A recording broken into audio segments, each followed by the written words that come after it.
అమ్మాయిని గుంజా అని చెప్తారు. నేను ఇప్పుడు ఆ అమ్మాయి ఎవరు, ఆ అమ్మాయి ఎక్కడుంది, ఎక్కడ గుంజాను, దేనికి గుంజాను, సో గుంజి నాకు ఇప్పుడు వివరణ కావాలి. నాకు అది నిరూపిస్తుంది. నేను చెప్తున్నా, వీడియోలో ఉన్న ఏది నిరూపించినా నేను టోటల్గా కొరియోగ్రాఫర్ రిజైన్ చేసి వెళ్ళిపోతాను. ఏది లేదు, అంత అబద్ధం.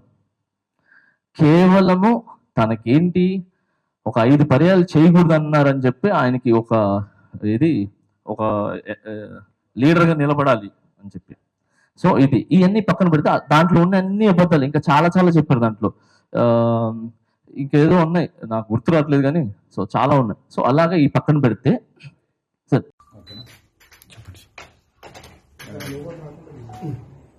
గుడ్ ఆఫ్టర్నూన్ అండి. నిన్న మాకు రాయదుర్గం పోలీస్ స్టేషన్ నుంచి ఒక 0 ఎఫ్ఐఆర్ రావడం జరిగింది. అక్కడ ఒక victim age about 21 to 22 years, ఈ ఫిలిం ఇండస్ట్రీకి సంబంధించిన కొరియోగ్రాఫర్ ఎవరైతే జానీ మాస్టర్ ఎవరైతే ఉన్నారో ఆమెని సెక్సువల్గా అబ్యూజ్ చేసినట్టుగా, థ్రెటనింగ్ చేసినట్టుగా, వర్క్ ప్లేస్లో థ్రెటన్ చేసినట్టుగా, సెక్సువల్ అబ్యూజ్ చేసినట్టుగా మాకు 0 ఎఫ్ఐఆర్ అయ్యి మాకు ఇక్కడికి రావడం జరిగింది. మాకు ఇక్కడ నిన్న మేము కూడా ఇక్కడ ఎఫ్ఐఆర్ చేసినాము. దాంట్లో ఇన్వెస్టిగేషన్ చేస్తున్నాము. యాజ్ పర్ ఇన్వెస్టిగేషన్ వచ్చిన ఎవిడెన్స్ని బట్టి ఫర్దర్గా ప్రొసీడ్ అవుతాము. దీంట్లో విక్టిమ్ ఎవరైతే ఉన్నారో విక్టిమ్ ఎగ్జామిన్ చేయాల్సి ఉంది, ఎవిడెన్స్ కలెక్ట్ చేయాల్సి ఉంది. As per evidence collected evidence further investigation proceed అవుతాము. అదే వర్క్ ప్లేస్ లో సో సెక్సువల్ అబ్యూజ్ చేసినట్టుగా, తర్వాత థ్రెటన్ చేసినట్టుగా కంప్లైంట్ ఇవ్వడం జరిగింది. దాన్ని బేస్ చేసుకొని మేము ఇన్వెస్టిగేషన్ చేస్తాం. మీరు సంప్రదించే ప్రయత్నం ఏం చేశారు అటు జానీ మాస్టర్ కానీ లేకపోతే యువతి స్టేట్మెంట్ ఏమైనా రికార్డ్ చేస్తాం? అది ఇన్వెస్టిగేషన్ లో భాగంగా చేస్తాం. ముందుగా ఎవిడెన్స్ కలెక్ట్ చేసుకొని ఆ ఎవిడెన్స్ బేస్ చేసుకొని ఏముందో ఫర్దర్ గా ప్రొసీడ్ అవుతాం. జానీ మాస్టర్ కాంటాక్ట్ చేసే ప్రయత్నం లేదు, ముందు మేము ఒక ఎవిడెన్స్ కావాలి కదా. విక్టిమ్ ఇచ్చే ఎవిడెన్స్ ని బట్టి, ఆమె స్టేట్మెంట్ ని బట్టి ఏంటి అంటే చూస్తాం. వచ్చిందా సార్ ఇక్కడ? Thank you. విక్టిమ్ అందుబాటులోకి వచ్చినారు. ప్రజెంట్ లేనని చెప్తున్నారు. అవుట్ ఆఫ్ స్టేషన్ ఉన్నా వస్తానని చెప్తున్నారు. చేస్తాం. యాజ్ పర్ ప్రొసీజర్ ఏముందో అది చేస్తాం. Thank you.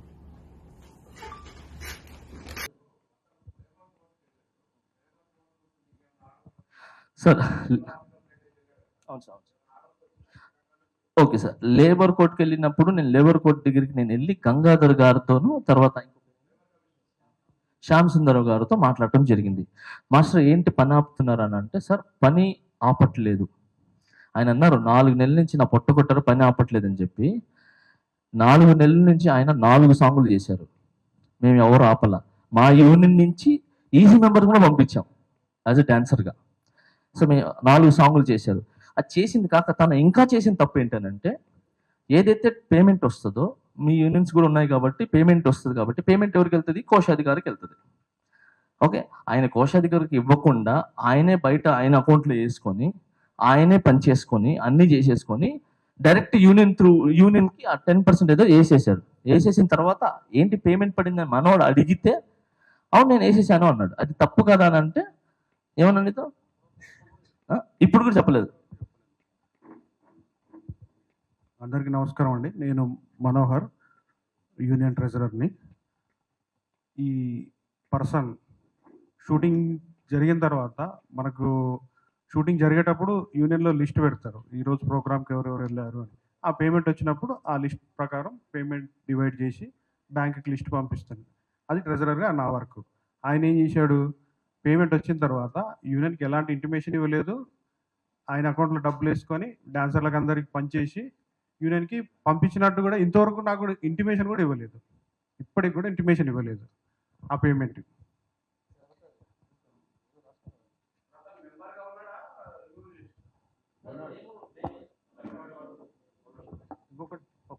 ఒక విషయం చెప్తాను. మాస్టర్ గారు ఆ వీడియోలో చూస్తే, మాస్టర్ గారు ఎలక్షన్ కోసం 10 లక్షలు ఖర్చు పెట్టాడు అని చెప్పాడు ఆయన. ఎలక్షన్ నామినేషన్ జరుగుతుందన్న, నామినేషన్ ఫెడరేషన్ ఆఫీస్లో నామినేషన్ జరుగుతుంది. నేను వెళ్ళగానే ఈయన అందరూ మా డాన్సర్లే, మా మెంబర్స్ అక్కడ ఉన్నారు. నేను లోపలికి వెళ్ళి నామినేషన్ ఫామ్ తీసుకున్న తర్వాత నేను నామినేషన్ ఫిల్ చేస్తుంటే నా దగ్గరకు వచ్చి, తమ్ముడు నువ్వు సెక్రటరీ పోస్ట్కి వెళ్ళిపో, 1,50,000 ఖర్చు పెట్టి నేను నిన్ను గెలిపిస్తా అని అన్నాడు. అంటే ఇదేంది ఈయన ఇంత ఆఫర్ ఇస్తున్నాడు అని చూస్తే ఇంకేమన్నా కావాలన్నా సరే నేను చూసుకుంటా నీకు అన్నాడు. వద్దన్న, నేను ఆ టైపు కాదు అని చెప్పి సున్నితంగా ఆయన ఆఫర్ తిరస్కరించి నేను నామినేషన్ వేసిన. తర్వాత అది ఎలక్షన్ జరిగింది, నేను గెలిచాను, ఆయన ఓడిపోయాడు. సో సార్ సార్ ఎవరు మెంబర్షిప్ ఎవరు తీరు సార్. యాక్చువల్లీ ఒక మెంబర్ అయిన తర్వాత తీరు. కాకపోతే ఛాంబర్ రూల్ ప్రకారంగా అన్ని ప్రకారంగా సంస్థకి ఏదైనా ఇబ్బంది కలుగుతుంటే, సంస్థ ఏదైనా రాంగ్ రూట్ వెళ్తుంది, దానివల్ల డ్యామేజ్ అవుతుందంటే తనని డిస్మాండ్లింగ్ చేయొచ్చు. సో కార్డ్ తీసేయచ్చు. అది కూడా జీబీ ఆమోదంతో చేయొచ్చు. జీబీ లేకపోయినా కూడా ఎక్కువ జరిగితే చెప్పపెట్టకుండా కూడా తీసేయచ్చు.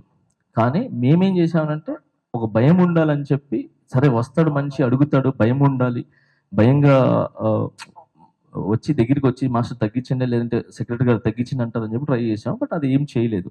సో అలానే మేమేం చేసాం, మొన్న రీసెంట్గా ఇవన్నీ జరుగుతున్నాయి ఇలా కాదు అని చెప్పి, గతంలో ఇలానే ఒక ఇష్యూ జరిగితే ఆ ఇష్యూలో ఏం చేశారంటే, అతను ఎక్కడి నుంచో స్టే తెచ్చుకుంటే, సరే ఆ స్టేని కోర్టుని మేము గౌరవిస్తాం, మీరు ఎక్కడైనా పని చేసుకోండి, మీ పని మేము ఆపం, కానీ మన టీఎఫ్డిడి సంస్థ అనేది మీది కలిసి పనిచేయదు అని చెప్పి ఇదంతా యూనియన్ అందరూ అనుకొని ఒక మాటతో ఉండి చేశారు. అప్పుడు ఆయన మళ్ళీ వచ్చి లేదు నాకు తప్పు అయిపోయింది అని చెప్పి ఆయన మళ్ళీ వర్క్ చేసుకోవడం జరిగింది. సో ఈ విధంగా అన్ని ఈ రూల్స్ అనేవి అన్ని జరుగుతుంటాయి.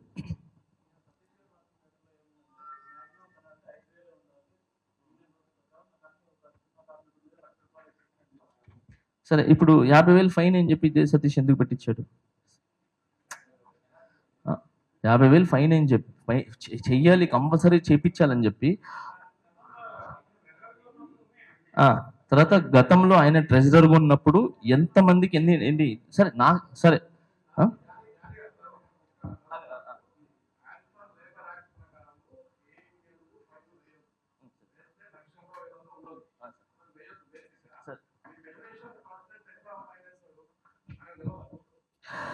సార్ ఇది ఫెడరేషన్ నుంచి వచ్చి ఒక అమలు తెలుసుకున్నారు సార్. దాన్ని ఆ రోజు ఖండించినోండి నేను.